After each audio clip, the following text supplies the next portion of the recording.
So we're gonna do some Circus Elephant. Paco is super good at this. Probably one of his favorite behaviors. Oh boy.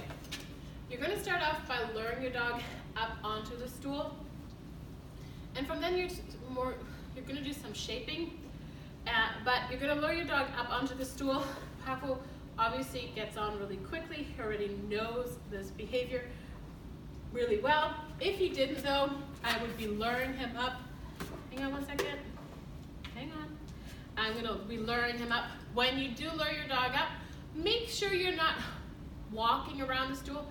Plant yourself on one side. I usually like to hook my foot underneath, bring the treat up to my dog's nose, and then pull them on.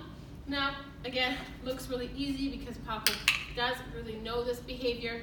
If your dog doesn't know this behavior at all, what you can do is pull them forward, and oftentimes what ends up happening is your dogs will step over the stool, and then you can gently guide them back onto the stool. If you have a big jumper, what you can also do is if your dog jumps up, just have them lower. So most dogs, when they jump up, if you have a treat in your hand, they will go for the treat and they'll wrap their paws around your hand, then simply lower them onto the ground. Their paws onto the ground. Papa, you have a treat on your back. Go, good boy. So once your dog is up, you're going to start rewarding them for any motion in the back. So anytime your dog moves their back feet, you're going to click and you're going to give them a reward. Now again, Paco does know this behavior really well. So with most of your dogs, you're going to start seeing a little shuffle here and there rather than a full big step.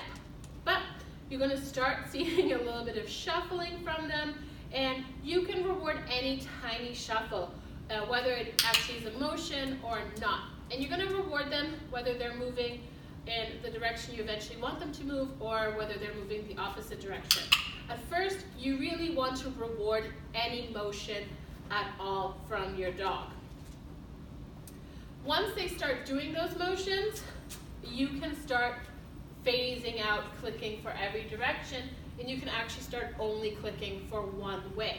Once you start clicking for only one motion, you want to make sure that you're maintaining your position in front of your dog. As in, if my dog moves, I will then move in front of him. If my dog moves again, or whenever my dog moves again, I'm going to move along with him once more. So I'm just going to wait for Paco to move a little bit.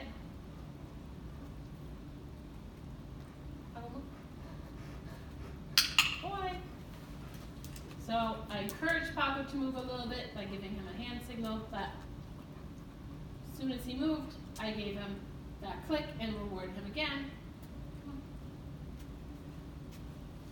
And I'm going to be moving in front of my dog.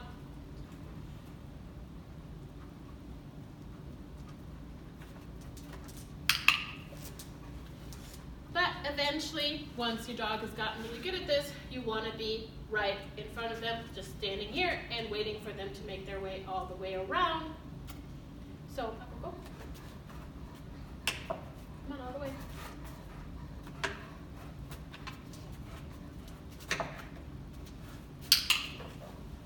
Once they made their way all the way around, you can click them and give them a treat once more. So the way you're going to start off is you're going to lure them up. Once your dog gets up on the stool, especially if they have difficulty getting up, jackpot them, as in give them a bunch of treats and really praise them for doing a good job so that they know that they've done the right thing and that that's the behavior that you want them to keep doing and keep exhibiting.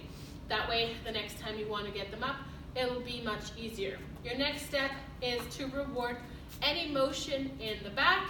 So anytime your dog moves its back end, click and treat them. So it's going to be really important that you're right in front of them, so that you're right in front of them so you can actually see any motion that they are going to be making, and you're going to click that motion as soon as they make it. The next step is to phase out, and your one direction movement and only reward when they move in the direction that you want. My boys generally move counterclockwise because I like that direction. I don't know why, it's just the direction that I've chosen for them. And anytime they move counterclockwise, I will click and give them that reward. But what you will see at first is that there's going to be a lot of shuffling. So you notice every time I click, Priest shuffles back to the position that is right in front of me, which is why I like to follow along with my dogs so that I am right in front of them and they don't continuously shift back into that position.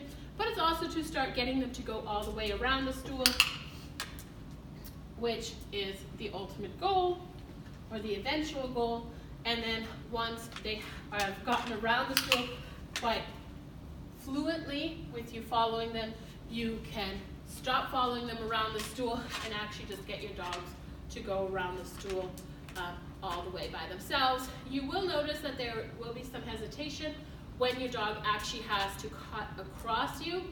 And usually what dogs end up doing is they'll be there, they'll look at you, and then they really quickly shuffle. Quickly reward them once they're shuffled all the way around, and that usually gets them over that hump after they've done that a couple times. And then you can start fading out the amount of times you click to the point where you'll only click once for the entire rotation.